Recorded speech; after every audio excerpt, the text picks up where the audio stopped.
नमस्कार विद्यार्थी मित्रों.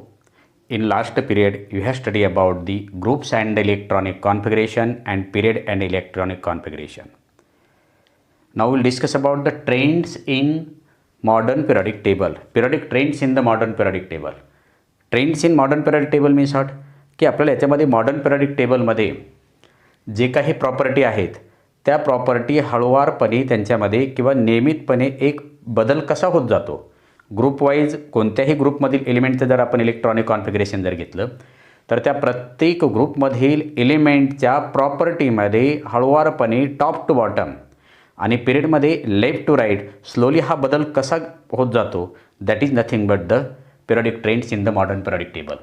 When the properties of the elements in a group or the period in modern periodic table are compared, then certain regularities observed in their variations is known as the trends in periodic table. Definition पहा त्याच्यामध्ये मी definition लिहितो याच्यामध्ये. When the properties of elements in a group or period in modern periodic table are compared. जर आपण कोणत्याही एखाद्या ग्रुपमधील एलिमेंटच्या property compare केल्या तर सर्टेन रेग्युलॅरिटी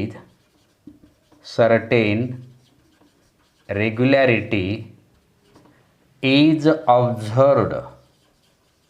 कशामध्ये? In their variations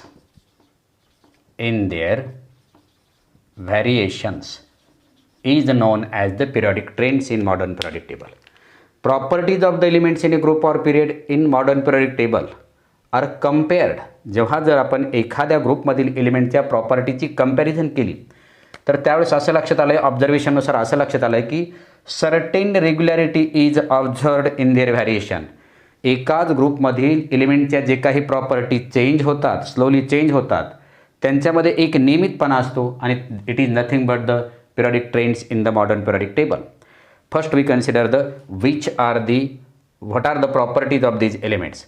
The first property is the valency, second is the atomic size, and third is the metallic and non-metallic. We discuss about it. First we consider the which property? Valency. व्हॅलन्सीचा हे study करत असताना आपल्याला त्याच्यामध्ये काय करायचं आहे की period wise कसं अभ्यासायचं आहे, ग्रुप वाईज कसं अभ्यासायचं आहे.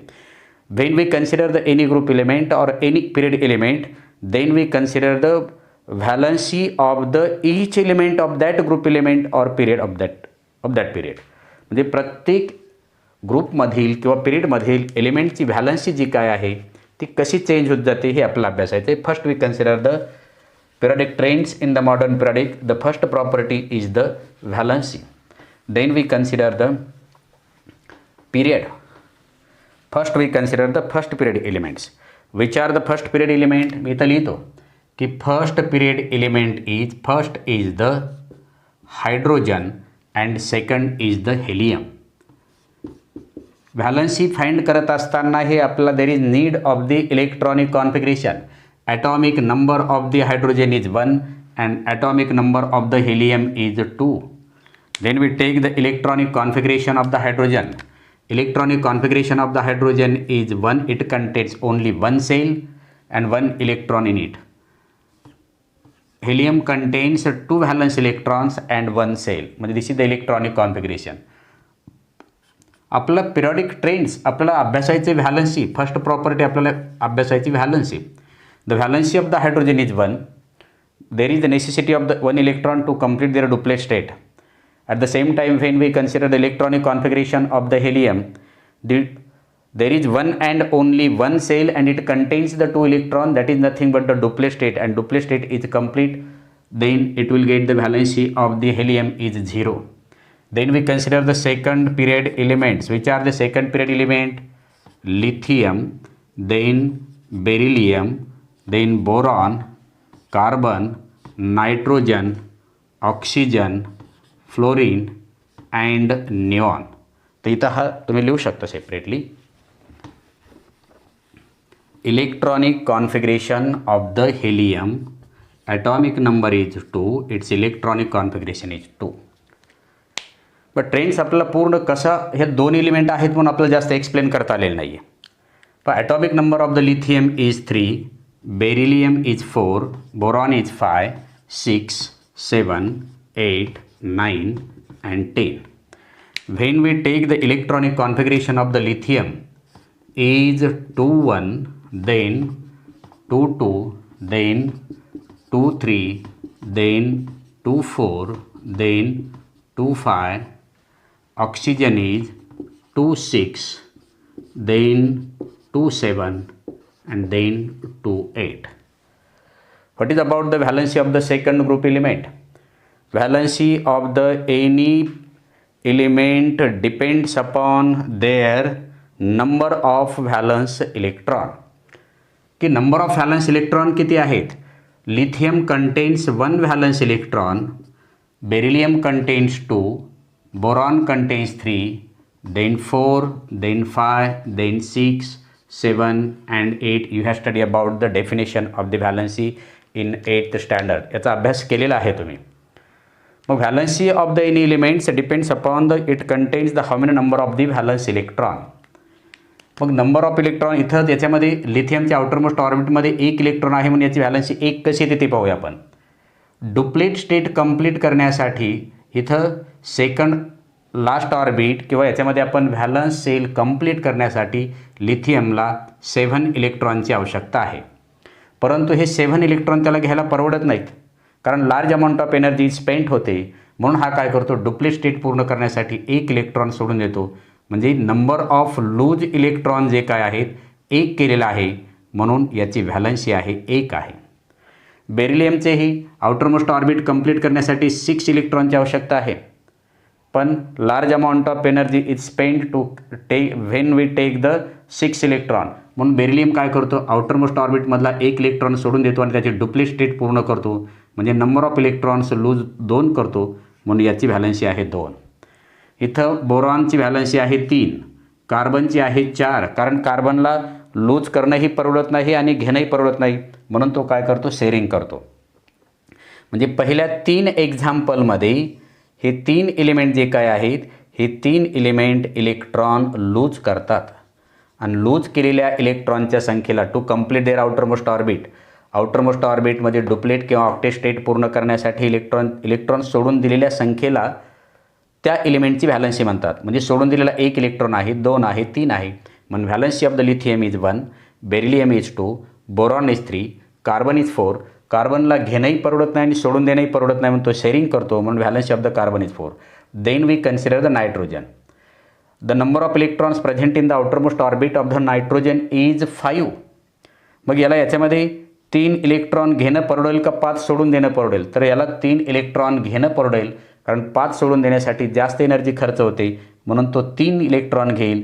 म्हणजे घेतल्या घेणाऱ्या इलेक्ट्रॉनची संख्या इथं आहे 3 म्हणून नायट्रोजनची व्हॅलन्सी आहे 3. इथं ऑक्सिजनची आउटरमोस्ट ऑर्बिट कंप्लीट करण्यासाठी 2 इलेक्ट्रॉनची आवश्यकता आहे. 2 इलेक्ट्रॉन घेतले की outermost orbit is completely fulfilled with the electron. Therefore the valency of the oxygen is 2, then fluorine is 1 and neon is 0. In first 3 example, number of electrons loose from their outermost orbit is nothing but the valency of these elements. याच्यामध्ये कार्बनमध्ये sharing होते कारण त्याला 4 घेणंही परवडत नाही सोडून देणंही परवडत नाही, तो शेअरिंग करतो. पण नायट्रोजन, ऑक्सिजन, फ्लोरीन यांच्या आउटरमोस्ट ऑर्बिटमध्ये 5, 6 आणि 7 रिस्पेक्टिव्हली इलेक्ट्रॉन असल्यामुळे दे गेन द इलेक्ट्रॉन 3, 2 and 1. इथं 2 इलेक्ट्रॉन घेईल, हा 1 इलेक्ट्रॉन घेईल आणि मग घेतल्या गेलेल्या इलेक्ट्रॉनच्या संख्येला आउटरमोस्ट ऑर्बिट कंप्लीट करण्यासाठी घेतल्या गेलेल्या इलेक्ट्रॉनच्या संख्येला सुद्धा काय म्हणायचं, व्हॅलन्सी असं म्हणायचं. म्हणजे हे इलेक्ट्रॉन घेतात, हे इलेक्ट्रॉन लूज करतात, gain the electron, he gain करतात, हे लूज करतात आणि इथं कार्बन जो आहे तो शेअरिंग करतो. म्हणजे व्हॅलन्सीची डेफिनेशन बदलली आता.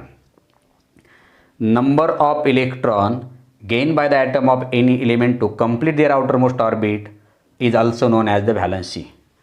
To complete the outermost orbit, there is the sharing of the electrons between the any two atoms of the element is also known as the valency. आणि इकडं to complete the outermost orbit, the any atom of the element gain the electron is also known as the valency of these elements. म्हणजे lose or sharing or gain the number of electrons is known as the valency of the element. मग मला सांगा व्हॅलन्सीमध्ये याच्यामध्ये valency of this group element goes on increasing from 1 to 4 and again decreasing from 3 to 0 from left to right of any period element. कोणत्याही पिरियडचं जर आपण electronic configuration find केलं आणि त्याच्या व्हॅलन्सीचा जर विचार केला तर valency of the any period elements goes on increasing from left to right up to 4 and again decreasing from 3 to 0. This is the information about the second period. Then third period contains the which elements? Third period contains the sodium, then magnesium, then aluminum, silicon, phosphorus, sulfur, chlorine and argon. Then we represent its atomic number. Atomic number of sodium is 11, magnesium is 12, then 13, then 14, 15, 16, 17 and 18. Then we take its electronic configuration. Electronic configuration of sodium is 281, then 282, then 283, then 284, then 285, then 286, then 287 and argon is 288. कोणत्याही प्रॉपर्टीचा study करताना आपलं त्याच्या electronic configuration शिवाय study करता येत नाही. म्हणून तर आपल्याला काय करायचं आहे, याचा इलेक्ट्रॉनिक कॉन्फिगरेशन फाइंड करून प्रॉपर्टीचा स्टडी करायचा आहे. मग first we count the how many number of electrons are present in their outermost orbit. Sodium contain 1, magnesium 2, aluminium 3, silicon 4, then phosphorus 5, sulphur 6, chlorine 7 and argon 8. आता तुम्ही सांगा ज्याच्यामध्ये की मी सांगितले सुरुवातीला की if the number of electron present in their outermost orbit is less than 4, these elements lose the electron and number of losing the electron is nothing but the valency of these elements. मग इथं sodium contains 1 electron present in their outermost orbit, म्हणजे to complete the outermost orbit हा sodium 1 electron lose करेल आणि त्याची जे काय octet state येईल 2 येईल. नंतर इथं मॅग्नेशियम 2 इलेक्ट्रॉन लूज करेल, ॲल्युमिनियम 3 इलेक्ट्रॉन लूज करेल, सिलिकॉन 4 ची शेअरिंग करेल, फॉस्फरस 3 इलेक्ट्रॉन गेन करेल, सल्फर 2 इलेक्ट्रॉन गेन करेल, क्लोरीन 1 इलेक्ट्रॉन गेन करेल आणि देर इज नो नीड. म्हणजे नंबर ऑफ इलेक्ट्रॉन्स सुरुवातीला काय होईल, लूज होईल अप टू 4, कारण number of electrons present in their outermost orbit is less than 4, these elements lose the electron from there outermost orbit and complete the octet state. And after the silicon, number of electrons present in their outermost orbit is respectively 5, 6, 7, 8. Therefore, they gain the electrons 3, 2, 1 and 0 respectively. Means number of electron lost by the atoms of any element or sharing the electrons or gain the electrons is known as the valency of these elements. Therefore, the valency of the third period elements goes on increasing from 1 to 4 and again decreasing from 3 to 0 from left to right. This is the information about the valency of the any period element. जर आपण एखाद्या ग्रुपचाच विचार केला, hydrogen, lithium, sodium and potassium, then rubidium, then caesium and francium. मी इथं सांगतो याच्यामध्ये की lithium contains 1 electron present in their outermost orbit, sodium contain 1 electron, then potassium contain 1 electron, rubidium contain 1 electron. Number of electrons present in their outermost orbit is same. Therefore, the valency of the any group element is same. मग कोणत्याही एखाद्या ग्रुपमध्ये असलेले element जे काय आहे त्या एलिमेंटच्या outermost ऑर्बिटमध्ये इलेक्ट्रॉनची संख्या सेम असल्यामुळे valency of the any group element is same. And today stop here.